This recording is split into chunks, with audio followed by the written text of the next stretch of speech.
আমাদের বাচ্চা কেমন আছে? স্যার আপনি এসেছেন, আপনাকে একটা জাদু দেখাই। আরে, আমার বাচ্চা! তুমি তো প্রেগনেন্ট ছিলে। কি হলো তোমার? তোমার পেটে কি ছিল? আমার বাচ্চা কি হলো? স্যার ম্যাডামের পেটে কোনো বাচ্চা ছিল না, সে আপনাকে পাগল বানিয়ে রেখেছিল। তুহিন, তুমি এটা কি ধরনের নোংরা কাজ করছো? দেখুন ম্যাডাম, আমি আপনার বাসায় সবসময় ইমানের সাথে কাজ করি, আর আমি কখনোই চাই না আপনি স্যারকে ধোকা দেন। আর সেজন্যই আমি স্যারকে সবকিছু বলে দিলাম। আর এসব বলার পর আপনি আমাকে চাকরি থেকে বের করে দিবেন? দেন, আমি ধোকাবাজির কাজ করতে চাই না। তুহিন যা করেছে খুব ভালো কাজ করেছে, কিন্তু তুমি যা করেছো খুব খারাপ করেছো। তুমি তো আমার মনটাই ভেঙে দিয়েছো।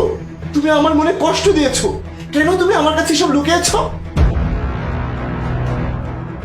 আসলে তুমি যাতে কোনো কষ্ট না পাও সেজন্য আমি তোমাকে এসব মিথ্যা বলেছি। আমি বলতে বাধ্য হয়েছি, তা না হলে কোনো স্ত্রী তার স্বামীকে এসব মিথ্যা কথা কেন বলবে? কেন বলেছো তুমি এই মিথ্যা? তোমার কি মনে আছে আগের বার তুমি যখন ডিউটির জন্য গিয়েছিলে তখন আমি প্রেগনেন্ট ছিলাম? তার কিছুদিন পরই আমি সিঁড়ি দিয়ে নামতে গিয়ে পা পিছলে পড়ে গিয়েছিলাম আর আমার মিসক্যারেজ হয়ে গেছে।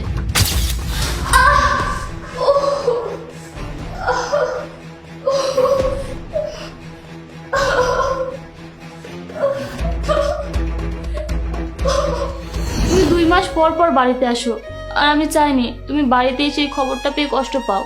আমি ভেবেছিলাম তুমি চলে যাওয়ার পর পরের 2 মাসে আমাদের বাচ্চা ডেলিভারির খবরটা দিব তোমাকে, আর তুমি আসার আগেই আমি একটা বাচ্চা অ্যাডপ্ট করে নিব, যাতে তুমিও খুশি থাকো আর আমিও।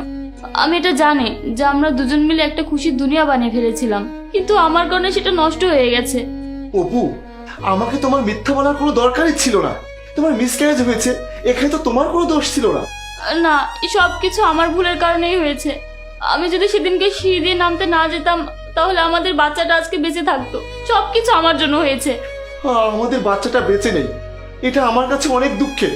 কিন্তু তার চেয়েও আমি বেশি দুঃখ পেয়েছি তুমি আমার কাছে সবকিছু লুকিয়েছো। সব দুঃখ তুমি একা ভোগ করছো। অপু, স্বামী স্ত্রীর সম্পর্ক শুধু সুখের সময় একসাথে থাকা নয়, বিপদের সময়ও একে অপরের পাশে থাকা। তোমার এসব লুকানোর কোনো দরকার ছিল না, সবকিছু আমাকে বলার দরকার ছিল। সবই আমি জানি, প্লিজ তুমি আমাকে মাফ করে দাও। আমি তোমার মনে কষ্ট দিতে চাইনি, আসলে আমি তোমার খুশি চেয়েছিলাম, সেজন্য আমি তোমাকে মিথ্যা বলেছিলাম। একটা কথা আজ আমি বুঝতে পেরেছি, তুমি আমাকে অনেক ভালোবাসো। তুমি জানতে এই বাচ্চাটা আমার জন্য কত আনন্দের ছিল। আমি যদি কষ্ট না পাই, দুঃখ না পাই, সেজন্য তুমি সব সত্যটা আমার কাছে লুকিয়েছিলে। আর তুমি একা সব দুঃখ ভোগ করেছো। তোমার মতো স্ত্রী পাওয়া তো ভাগ্যের ব্যাপার।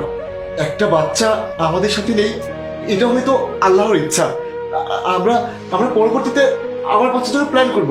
তুমি কোনো চিন্তা করো না, কিন্তু তুমি আমার কাছে একটা ওয়াদা করো। ওয়াদা? কিসের ওয়াদা?